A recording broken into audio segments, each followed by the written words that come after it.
So here we go, fall season, and we have garden fresh carrots, sweet potatoes, garlic, and jalapeno from the market or your garden, or a mix of both.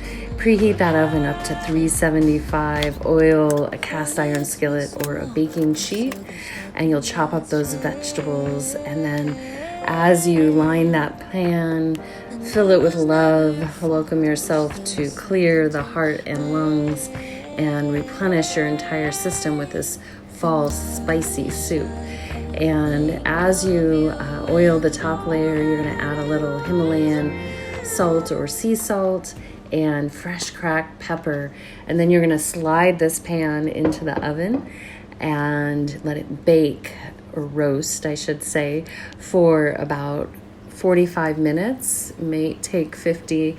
You want your fork to come out nice and effortless with a little bit of a bite on the inside. And that is going to prepare the perfect base for the soup. It'll look like this. And then from there, we're going to grab our blender. If you have a high-powered blender or a food processor, you're going to pour in coconut flakes and that jalapeno, nice roasted jalapeno, all intact. Then you're going to add mustard seed, oregano, dried oregano, a little more Himalayan salt, cracked pepper, and fennel seed. And then from there, you can add a few chili flakes if you wish, and then those roasted carrots and the sweet potatoes with the garlic. And from there, then you're going to take some coconut milk and layer it on top. And I found as I was making this that you will need a little bit of spring water, and depending how you like your spice, you're going to need the secret sauce, which you'll have to come back tomorrow to learn how to make that.